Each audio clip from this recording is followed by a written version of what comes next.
महामंत्री सैलजा ने की प्रेस कॉन्फ्रेंस। सैलजा ने कहा, यूथ कांग्रेस ने हमेशा काम किया है। विपक्ष में रहकर संगठन निखरता है और लोगों को काम करने का मौका मिलता है। भाजपा की गलत नीतियों को उठाने में यूथ कांग्रेस अग्रणीय रही है। यूथ कांग्रेस को हमारे नेता राहुल गांधी से ऊर्जा मिली है। कोविड के दौरान उन्होंने कहा, कांग्रेस के नए आयाम स्थापित किए गए। उन्होंने कहा कि सेवा के जरिए विदेश दूतावास भी हमारे यूथ कांग्रेस का फोन मिलाकर हमारे कांग्रेस का फोन डायल करते रहते हैं। दवाई से लेकर खाना पहुंचाया, किसान आंदोलन में यूथ कांग्रेस ने खाना बांटा था। सैलजा ने कहा कि यूथ कांग्रेस का मेंबरशिप से लेकर वोटिंग और चुनाव भी ऑनलाइन होंगे। नए नेतृत्व को आगे बढ़ाने का मौका सभी को मिलेगा। कोरोना का माहौल या दूसरी तरफ भाजपा का नाकामियों का माहौल है। उन्होंने कहा, हरियाणा कांग्रेस ने मेंबरशिप अभियान की शुरुआत की है। स्वागत है। आज हमने आपको तकलीफ दी है क्योंकि पार्टी का हमारा सिस्टम लगातार कुछ ना कुछ चलता रहता है। पिछले दिनों कोविड के कारण जो देश भर में स्थिति पैदा हुई, हमारे राज्य में स्थिति पैदा हुई, वो आप सब जानते हैं।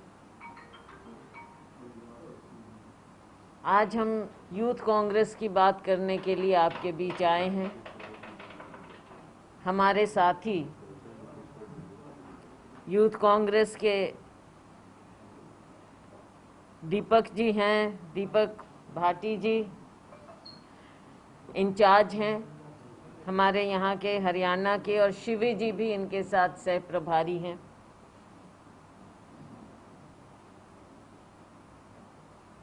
हमारे हरियाणा के पीआरओ हैं मनोज सहारण जी, और नासिर जी हमारा जो इलेक्शन कमीशन है यूथ कांग्रेस का, उनके प्रभारी हैं। हमारे यूथ कांग्रेस के अध्यक्ष, प्रदेश के पीवाईसी प्रेसिडेंट सचिन कुंडू जी हैं। आनंद दहिया जी हैं, वर्किंग प्रेसिडेंट। विनीत काम्बोज जी हैं।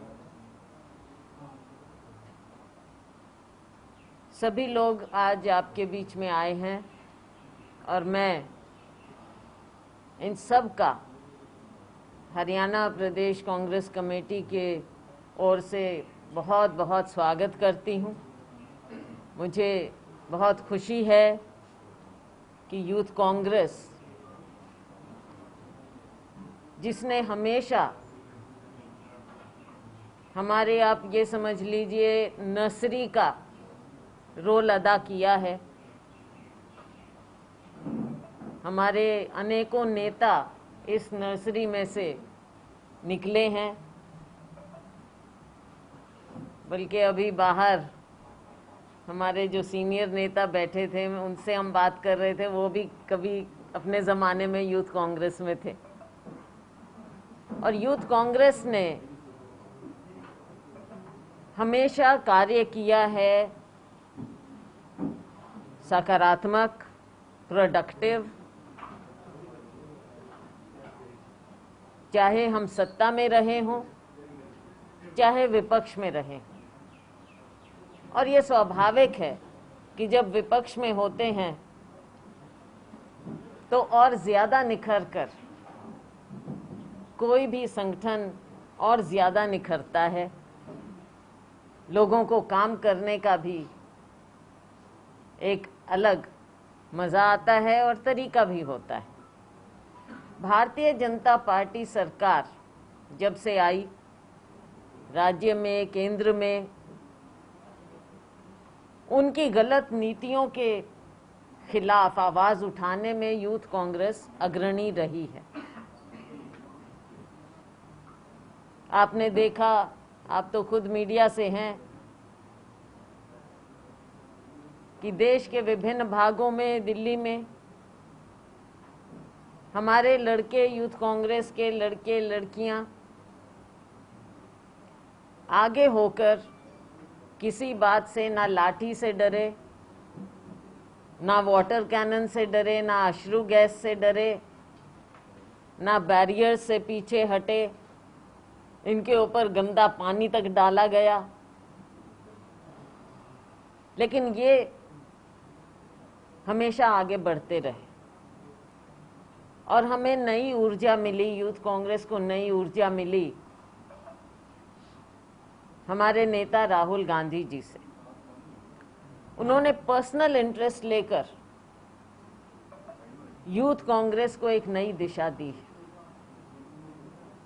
देश भर में यूथ कांग्रेस के माध्यम से हमारे नए नेता आगे आ रहे हैं। बहुत लंबा रास्ता इन्हें तय करना है। अभी कोविड के समय में भी यूथ कांग्रेस ने लोगों की सेवा करने में नए आयाम स्थापित किए। आपने देखा कि यूथ कांग्रेस के अध्यक्ष श्रीनिवास जी के नेतृत्व में यूथ कांग्रेस के इंचार्ज कृष्णा अलावरू जी के नेतृत्व में पूरे देश में यूथ कांग्रेस ने धूम मचाई, सेवा की। बल्कि अंतर्राष्ट्रीय सुर्खियों में भी यूथ कांग्रेस आई अपने सेवा के जरिए। ये इस सरकार पर किस तरह की टिप्पणी हो सकती है आप खुद समझते हैं, देखते हैं कि विदेशी दूतावास भी हमारी यूथ कांग्रेस का फोन डायल करके ऑक्सीजन की मांग कर रहे थे। वो मैं जो डिप्लोमेटिक बात हुई, सरकारी बात हुई, उसमें नहीं जाऊंगी, लेकिन सिर्फ ये दर्शाता है कि हमारे यूथ कांग्रेस के लोग इस कार्य में अग्रणी रहे और उनके इस कार्य को पहचाना गया। चाहे दवाइयाँ बांटनी हो, खाना, पिछले कोविड से जो रसोई चली वो भी सबने देखा, खाना किस तरह हर रोज ताज़ा खाना बनाकर बांटा जाता था। चाहे किसान आंदोलन रहा, वहाँ पर भी खाना बांटा, लगातार रसोई चली, खाना बांटा जा रहा था। अभी भी तो कहीं भी कोई भी कार्य हो, सर्दी गर्मी, कोई भी किसी भी तरह की आवाज़ उठानी हो, लोगों के हित में हमारी यूथ कांग्रेस अग्रणी रही। यूथ कांग्रेस का इलेक्शन का एक सिस्टम है, उसके तहत क्योंकि समय ऐसा रहा पीछे, कोरोना का 2 साल आप समझ लीजिए कि ऐसे चले गए तो इनके इलेक्शन नहीं हो पाए। लेकिन अब यूथ कांग्रेस के इलेक्शन की प्रक्रिया हरियाणा में शुरू हो रही है। उसके डिटेल्स आपको हमारे साथी बताएंगे। यूथ कांग्रेस पूरी स्टेट में, क्योंकि कुंडू जी का कार्यकाल खत्म हो गया, नया चुनाव हो नहीं पाया, लेकिन अब ये कोविड को देखते हुए सारा सिस्टम ऑनलाइन करेंगे, मेंबरशिप भी ऑनलाइन होगी और इलेक्शन भी ऑनलाइन होगा, वोटिंग भी ऑनलाइन होगी। तो मैं इन सब का स्वागत करती हूँ और पूरी उम्मीद करती हूँ कि ज़्यादा से ज़्यादा हमारे नौजवान इसके साथ जुड़ेंगे, आपस में एक अच्छे वातावरण में, अच्छे माहौल में एक हेल्दी कंपटीशन हम समझें, क्योंकि इसमें इस इलेक्शन में कोई लूज़र नहीं हो सकता। ये विन विन सिचुएशन है सबके लिए, नए नेतृत्व को आगे बढ़ने के लिए। तो मैं इन सब को बधाई भी देती हूँ, स्वागत भी करती हूँ, और साथ में ये कहना चाहूँगी कि हमारी ओर से Congress party, main Congress party की ओर से जो भी सहयोग ये चाहेंगे, जिस भी प्रकार का, वो सहयोग हम देने को पूरा तैयार हैं, क्योंकि ये कल को इन्हीं में से मेन कांग्रेस में की बागडोर भी इन्हीं में से संभालेंगे आने वाले समय में। बहुत अच्छा एक सिस्टम राहुल जी का जो है, उनके आशीर्वाद से नेतृत्व हमारे सामने आ रहा है। तो मैं ये शब्द कहते हुए, क्योंकि आज के दिन जो माहौल है, ऐसे माहौल में एक और कोविड का माहौल और दूसरी ओर भारतीय जनता पार्टी सरकार की नाकामियों का माहौल, ऐसे माहौल में हम ये कार्य करने जा रहे हैं। मैं इनको बधाई देती हूँ, इनका स्वागत करती हूँ, और अब मैं आग्रह करूँगी कि ये नासिर जी, कौन करेगा बताओ? नासिर जी जो इलेक्शन कमीशन के मेंबर हैं, जो कंडक्ट करता है यूथ कांग्रेस के इलेक्शंस, ये सिस्टम आपको बताएंगे और उसके बाद ये लोग तय करेंगे कौन क्या बोलेगा। सवाल जवाब बाद में करेंगे, और मुझे मालूम है आप मेरे से क्या सवाल करोगे, वो बाद में आएंगे। नहीं, आज यूथ कांग्रेस पहले, सब इनका सिस्टम आप समझें। इलेक्शन से सबसे पहले तो आप सब साथियों का धन्यवाद, और खासकर हमारी हरियाणा प्रदेश कांग्रेस कमेटी की अध्यक्षा मैडम कुमारी शैलजा जी का धन्यवाद, जो युवाओं को आशीर्वाद देने के लिए आपने समय निकाला। मैं बताना चाहूँगा कि इलेक्शन का राहुल गांधी जी ने चुनाव प्रक्रिया का आरंभ किया, जिसके तहत एक आम साधारण परिवार के नौजवानों को भी राजनीति में सक्रिय भूमिका मिली, और उसी के तहत हमारे जैसे एक साधारण परिवार के नौजवानों को भी प्रदेश का नेतृत्व करने का मौका मिला। आज उसी के तहत पुरानी कमेटी का समय पूरा हो गया था, लगभग 5 साल का समय पुरानी कमेटी का हो गया। आज नई शुरुआत, ताकि नई लीडरशिप निकल के आए, नए नौजवानों को मौका मिले। उसके तहत हरियाणा में आज चुनाव की ये विधिवत रूप से शुरुआत है, और हमारे प्रभारी आदरणीय दीपक जी, आनंद दहिया जी वर्किंग प्रेसिडेंट, नासिर जी इसी मेंबर हैं, जो इलेक्शन की सारा इनकी दिशा निर्देश पर इनकी देख रेख में होगा। मनोज जी पीआरओ हैं, जो स्टेट के इलेक्शन इंचार्ज हैं, डिस्ट्रिक्ट की अलग से यूनिट होगी, और सीवी जी हरियाणा के इंचार्ज हैं। तो जो भी इलेक्शन को लेके कब नॉमिनेशन होगा, कब स्क्रूटनी होगी, क्या क्या होगा, कितनी कमेटी बनेगी, वो नासिर जी आपको बताएंगे, और चुनाव से रिलेटेड जो भी क्वेश्चनिंग होगी वो नासिर जी और मनोज जी उसके बारे में बताएंगे। तो मैं निवेदन करता हूं नासिर जी से कि एक बार इलेक्शन का कब से कब तक नॉमिनेशन होगा, कब स्क्रूटनी होगी, और कब कब वोटिंग होगी, और उसका क्या प्रारूप होगा, एक बार आप प्लीज़ बताइए, ताकि प्रदेश में सब नौजवानों तक ये मैसेज जा चुके। और नासिर जी।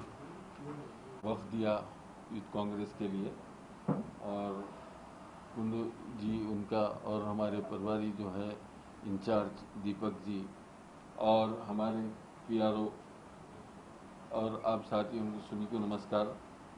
भाइयों, इलेक्शन कराने का मकसद ये है कि जो ग्रास रूट पर अक्सर कई युवा जो आगे बढ़ना चाहते थे, उनको मौका मिल नहीं पा रहा था, तो वो लोग से, कई लोग से नाइंसाफ़ी भी हो रही थी। तो इस चीज़ के लिए मैडम सोनिया जी और राहुल जी और हमारे सीनियर कांग्रेस लीडर्स ने एक पूरा सिस्टमेटिक प्लान बनाया, जिसके तहत हम लोग ये सोचे कि पूरे देश भर में इलेक्शन कराए, ताकि जो भी नौजवान चाहे आगे बढ़ने की कोशिश कोई लीडरशिप से या कोई फाइनेंशियल चीज़ों से, कोई और प्रॉब्लम से पीछे हो रहा है, उसको हम आगे कैसा लाएं, जो हमारे ही पार्टी के अंदर। तो उस प्रक्रिया में आपके यहाँ हरियाणा में 3 मरतबा इलेक्शन हुआ है। 3 मरतबा इलेक्शन में कई नौजवान उभर कर बाहर आए हैं और कई लोग को मौका भी दिया गया है कि यूथ कांग्रेस के काम करने के लिए और आगे पार्टी चलाने के लिए। तो हमारा मकसद ये है कि आज जो इलेक्शन कराने का मकसद है कि काफ़ी टाइम हो गया था, क्योंकि हर 2 साल के बाद हम इलेक्शन करवाते हैं हर स्टेट में। अब रूल्स कुछ चेंज हो गए हैं, 3 साल के बाद करवा रहे हैं। तो इसी तरह अब जो इलेक्शन का हमारा जो मॉडल है उसी में कई मरतबा हमारी साथियों से और यही यूथ कांग्रेस के नौजवानों से हमने फीडबैक के तहत इसको मॉडल को चेंजेस किया गया। जैसा कि आज ये मॉडल जो है, अक्सर ये होता था कि इलेक्शन करवा देते हम लोग, वो लोग को मेंबरशिप पहले होती थी, बाद में उसको मेंबरशिप को हम लॉन्च करते थे, मेंबरशिप का पूरा फॉर्मेट बनाते थे, फिर उसके बाद वोटिंग कराते थे। अब ये बिल्कुल टोटली चेंज क्योंकि हमने पहले यहाँ पे और पिछले 2 स्टेट से हम लोग ने इसको पहले नॉमिनेशन कर दिया है। सबसे पहले नॉमिनेशन होगा, यहाँ पे चालू होगा, नॉमिनेशन स्टार्ट होगा 24 जून से स्टार्ट होगा नॉमिनेशन, और नॉमिनेशन एंड होगा 30 जून तक। और अगर किसी कैंडिडेट के ऊपर ये नॉमिनेशन जो होगा असेंबली लेवल पे, डिस्ट्रिक्ट लेवल पे और स्टेट लेवल पे, अगर किसी को कोई प्रॉब्लम है, आपत्ति है, तो अगर किसी कैंडिडेट के ऊपर ऑब्जेक्शन करना है तो वो 1 जुलाई को पीआर मनोज जी को कंप्लेंट कर सकता है और उसकी बात रख सकता है। और उसके बाद हम हियरिंग करेंगे 2 जुलाई को। फिर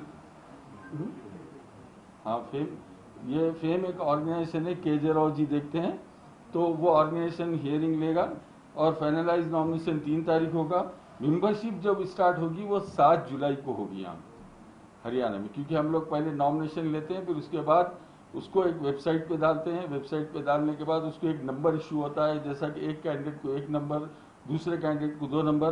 तो 7 जुलाई को हम लोग जब मेंबरशिप स्टार्ट करते, तो जब यूथ कांग्रेस पार्टी का मेंबर जब बन रहा है, वही टाइम पे उसको मौका दिया जाएगा कि असेंबली और डिस्ट्रिक्ट और स्टेट लेवल पे अपनी वोट करें। उसको कौन सा कैंडिडेट है उसको वोट करें। जैसा कि एक कैंडिडेट को 1 नंबर दिया गया तो वो 1 नंबर पे दबाएगा, क्योंकि ये एप्लीकेशन के थ्रू होगा, ये IYC ऐप है जिसके तहत ये पोलिंग होगी। तो इसके अंदर आपको वोटर्स को उसी को हक दिया जाएगा जो अपने मोबाइल से मेंबर बना है, वही अपना हक यूज करेगा और ये जो 3 लेवल पे वो वोटिंग करेगा। उसके बाद ये 6 अगस्त तक आपका मेंबरशिप चलेगा। मेंबरशिप क्लोजिंग 6 अगस्त को कंप्लीट हो जाएगी। और स्टेट लेवल का जो कमेटी है वो आपको डिक्लेयर हो जाएगा। डिस्ट्रिक्ट लेवल की कमेटी और प्रेसिडेंट डिक्लेयर हो जाएगा, बाई मेल पे आपको पूरा इंफॉर्मेशन मिल जाएगा।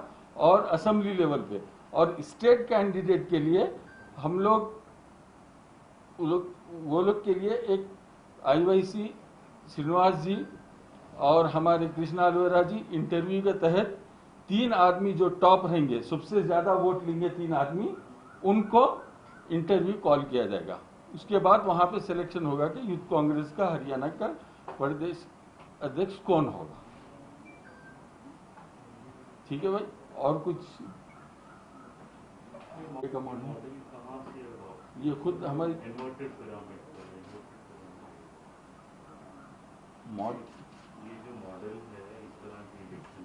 जी ये खुद हमारे यूथ कांग्रेस के जो है जो पार्टी, जैसा कि यहाँ पे स्टेट प्रेसिडेंट है आनंद भैया जी है, ऐसा हर हिंदुस्तान में हर स्टेट के प्रेसिडेंट्स की मीटिंग होती, उसके अंदर एक फॉर्मेट तैयार किया जाता, उसके बाद उसको हमारे IYC में रखा जाता, उसको फाइनल किया जाता है।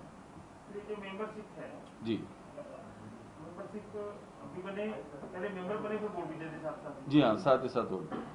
सर इसमें जो है ना मेंबरशिप, पहले हम लोग मेंबरशिप करते थे, उसके बाद ऑनलाइन में क्या होगा, जैसे फॉर्म फिलिप करेगा कोई भी लड़का, उसका फॉर्म भरने के बाद तुरंत ऑप्शन आ जाएगा, स्टेट असेंबली डिस्ट्रिक्ट। नहीं, पुराने मेंबर में फ्रेश वो रिन्यू कराना पड़ेगा उनको, रिन्यू कराना पुरानी मेंबरशिप रिन्यू होगी। रिन्यूअल नहीं है। डिस्ट्रिक्ट और स्टेट सब एक साथ ही होंगे। जी जी एक साथ एक ही डेट को जो भी लड़का किसी गांव में नहीं। है, बूथ पे है, जब भी मेंबर वो बनेगा उसको भैया ऑप्शन मिलेगा। स्टेट कमेटी और डिस्ट्रिक्ट और असेंबली एक ही साथ डिक्लेयर होगा। प्रेसिडेंट जो है वो आपको इंटरव्यू के बाद कॉल लिया जाएगा। तीनों डिस्ट्रिक्ट और स्टेट का इसी तरह से ही होगा। हाँ, जी। इलेक्शन से कुछ ऐसे होगा, लेकिन इनका कहना है कि प्रेसिडेंट का जो है डिस्ट्रिक्ट प्रेसिडेंट अलग है, असेंबली प्रेसिडेंट फर्स्ट अलग टॉप है। 3 जो रहेंगे ना, फर्स्ट टॉप 3 जो स्टेट में रहेंगे उनका इंटरव्यू कॉल होगा। मतलब पूरे हरियाणा का जो मेंबर होगा यूथ कांग्रेस का जो बनेगा, जी। मतलब पुराना हो या नया हो तो नया ही बन गया एक प्रकार से। जी हाँ, तो तीनों के लिए वोट करेगा बिल्कुल। पूरे प्रदेश के, इसलिए वो ज्यादा मेरिट पे माना जाएगा कि उनको जिसको ज्यादा वोट पड़े। ये जी। हमारी ब्लॉक वाइज या ऐसा नहीं नहीं, असेंबली डिस्ट्रिक्ट रहेगी। पीएम तो नहीं ऐसा, उस असेंबली के मतदाता मतलब एक प्रकार से मतदाता ही होंगे ना मेंबर जो है असेंबली के मतदाता असेंबली को देंगे। बिल्कुल। Very good question, very good district question. को देंगे। असेंबली वाला असेंबली को भी देगा, डिस्ट्रिक्ट को भी देगा, स्टेट को भी तीन देगा। वोटिंग करेगा वो। 3 वोट नहीं नहीं डालेगा। मैम, एक मिनट, जो डॉक्टर साहब ने सवाल किया ना वो डिटेल ये पूछ रहे हैं कि अगर पंचकुला का वोटर है जी तो वो पंचकुला की असेंबली के लिए ही वोट करेगा Yes. और Yeah. पंचकुला डिस्ट्रिक्ट के लिए ही वोट Yes, करेगा yes. प्लस स्टेट के लिए करेगा। यस तो फिर इसका मतलब ये हुआ कि हम असेंबली वाला तो असेंबली तक तो सीमित हो गया है जी और वो डिस्ट्रिक्ट तक भी सीमित हो गया। जी डिस्ट्रिक्ट से बाहर किसी दूसरे डिस्ट्रिक्ट के प्रेसिडेंट या नहीं कर पाएगा, नहीं कर स्टेट पाएगा। के लिए कर पाएगा। जिस डिस्ट्रिक्ट को बिलोंग करते हैं उसी डायरेक्ट डिस्ट्रिक्ट इलेक्शन में हो गया वोट प्रदेश करें। का, State- डायरेक्ट इलेक्शन होगा डिस्ट्रिक्ट का और डायरेक्ट इलेक्शन होगा यस यस बस सर अश्योर कैसे करोगी पहचान की वो कौन से हल्के से, क्या कोई वोट कार्ड वगैरह कुछ? जी हाँ, बिल्कुल। अपलोडिंग हाँ, का वो सब आपको है। ऑप्शन आएगा। Details। जैसा का आप जब मेंबरशिप पे जाओगे और पूरा डिटेल डालेंगे आप, उसके अंदर आपको अपलोड करो अपना आधार कार्ड, एपिक कार्ड बोला जाएगा। तो वो अपलोड करे बाद उसके बाद उसका वेरिफिकेशन होगा कि वो ही डिस्ट्रिक्ट से है या वो असेंबली से है क्या। अब मतलब ये फर्जी करने होगा तो असली काम होगा। हाँ, बस तो सीधे जिससे सीधे। तो मोबाइल नंबर हो गया, आधार जी हाँ, नंबर, बिल्कुल। ओटीपी आएगा सीधा सीधा। ये मिस कॉल वाले नंबर से- नहीं नहीं नहीं, मिस कॉल वाला नहीं है। तो ये अगर सिस्टम को यूथ तक पहुंचाने के लिए क्या प्रोसीजर है, उन तक कैसे पहुंचाओगे ये? अब देखिए, जैसा कि ये सिस्टम को हम 1 तारीख से हमारे ZROs आएंगे, यहाँ पे जोनल रिटर्निंग ऑफिसर्स आएंगे, वो लोग हर डिस्ट्रिक्ट में अपना प्रेस कॉन्फ्रेंस करेंगे और जो पोटेंशियल कैंडिडेट है उनके साथ भी मुलाकात करेंगे।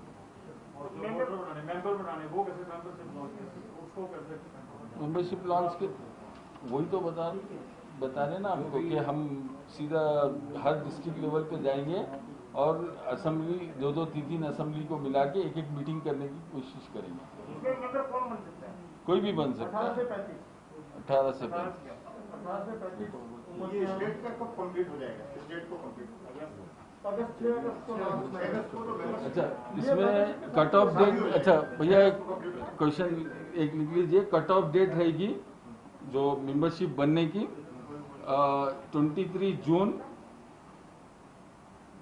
1985 टू दिसंबर 2002।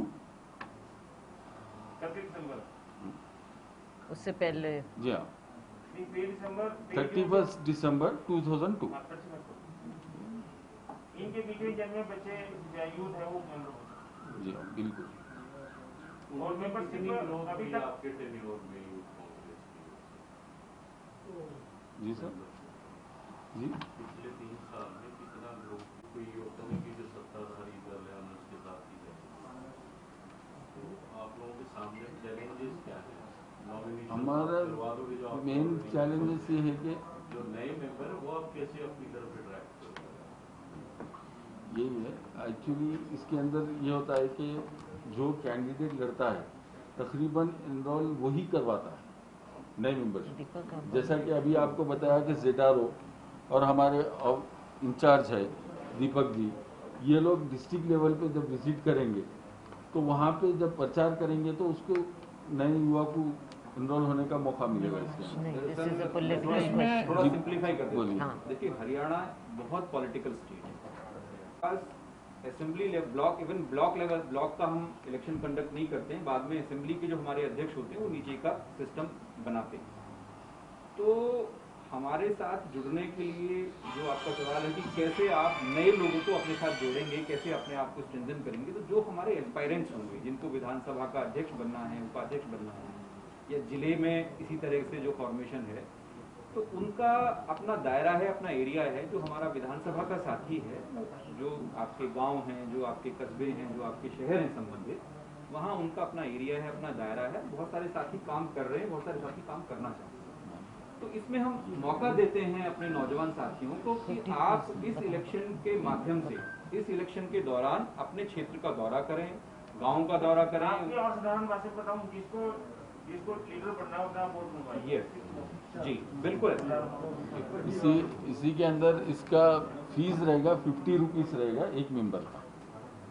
एक मेंबर जो बनेगा उसका कितने मेंबरशिप था? पिछली बार जो मेंबरशिप था 3,70,000 के करीब, जब इलेक्शन कंडक्ट हुआ था वो 3 लाख। हमारी जो बॉडी है स्टेट और स्कूटनी होने के बाद 2.5 लाख लोगों की है, 10 लोगों की, कितने लोगों की है बॉडी बता रहा हूँ। असेंबली देखिए 22 का कमेटी बनेगी असेंबली लेवल पे, फिर डिस्ट्रिक्ट लेवल पे भी 22 की कमेटी रहेगी, और स्टेट लेवल पे 31 कमेटी साइज रहेगी। जैसे मेन पद है प्रेसिडेंट जी, और आगे जनरल सेक्रेटरी वगैरह कुछ ऐसे है, पूरा है, डिटेल बताऊँ आपको। मेंबर्स कितने हैं, बाकी पदों को छोड़ के जी, इसको स्टेट एग्जीक्यूटिव मेंबर बोलते हैं, मेंबर्स कितने हैं? अच्छा, प्रेसिडेंट को छोड़ के अगर आप देखेंगे तो प्रेसिडेंट को छोड़ के 30 बनेंगे। कल प्रेसिडेंट भी होगा, जनरल सेक्रेटरी होगा, जो पद कितने हैं, मेंबरशिप चुनाव कितने टोटल 30 बने।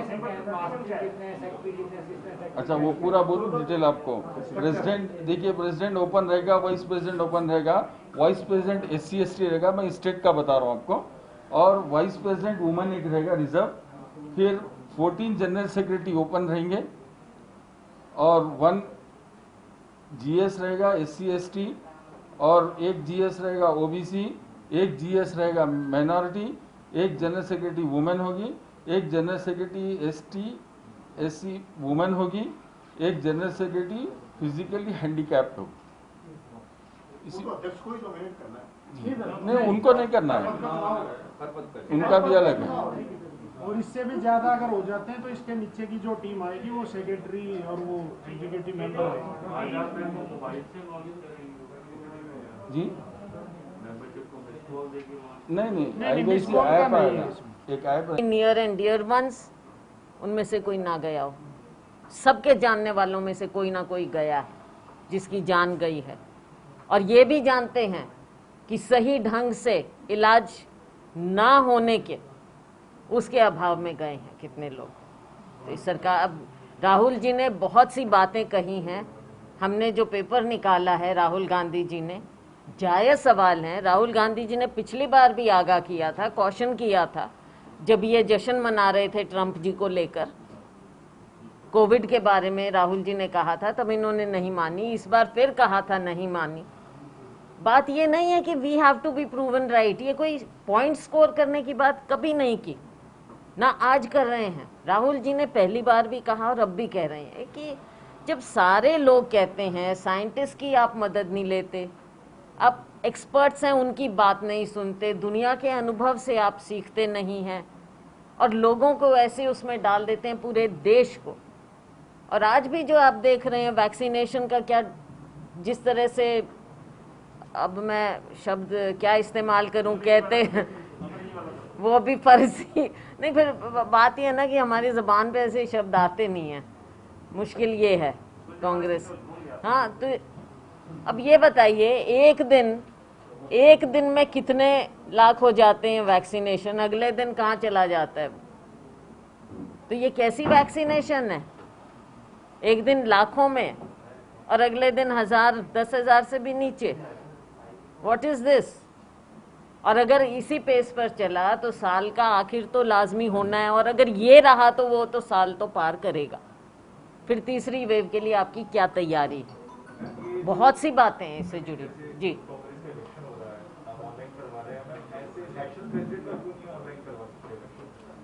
नेशनल प्रेसिडेंट का इलेक्शन नहीं हो पा रहा है कांग्रेस में, क्योंकि कोविड की वजह से ऐसे रीजन दिए गए? देखिए बात नहीं, इलेक्शन की बात नहीं है। बात ये है कि हमारे प्रेसिडेंट राहुल जी ने रिज़ाइन किया, उनके बाद हमने इंटरिम प्रेसिडेंट सोनिया गांधी जी को अपना बनाया हुआ है। शी इज़ आ प्रेसिडेंट, और ये पार्टी फैसला करेगी कब क्या करना है। हम आगे देखेंगे, जब समय ठीक अनुकूल होगा तब देखेंगे।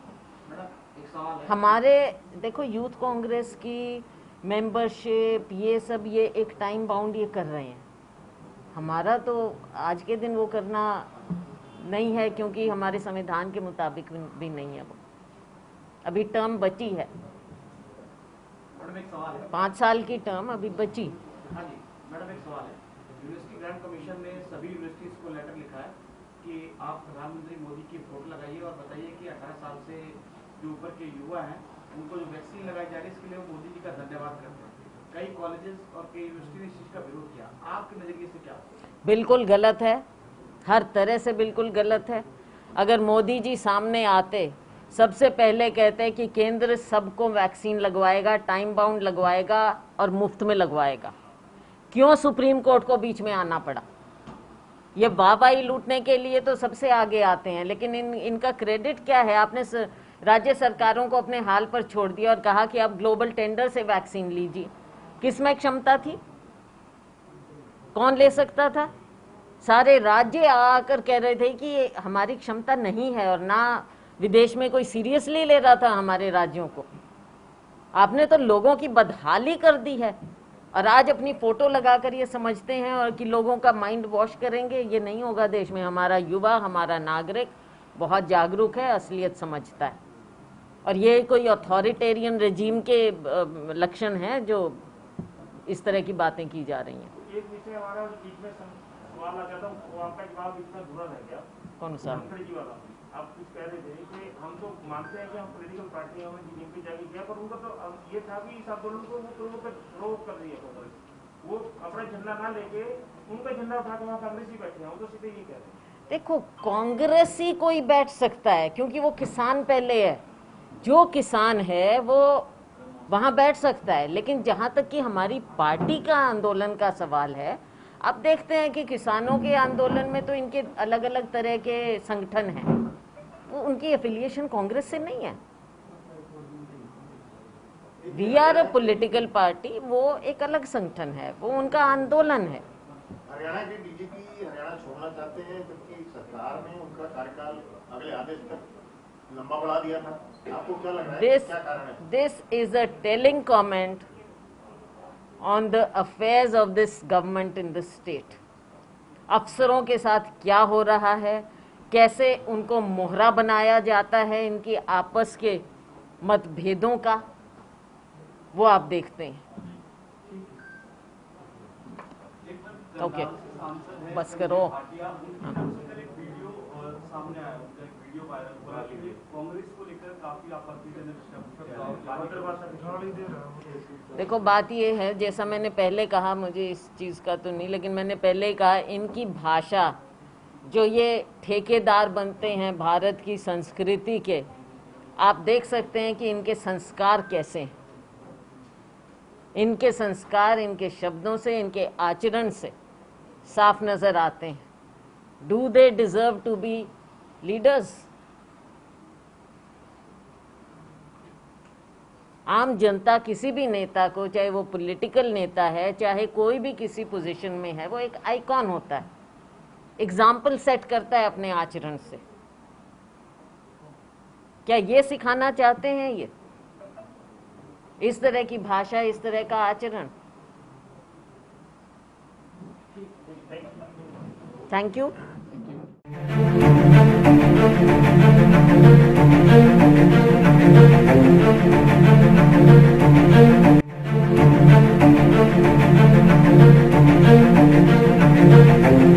ऐसा अवसर फिर नहीं मिलेगा। अब हरियाणा सरकार की दीनदयाल आवास योजना के अंतर्गत सेक्टर 1 तरावड़ी में 135 और 142 गज के प्लॉट्स मात्र 21,000 रुपए देकर बुक करवाएं। क्रिएटिव सोसाइटी, सड़क, sewerage, street light, park, community centre, तुरंत रजिस्ट्री और पोसेशन भी। कॉल 9466034000।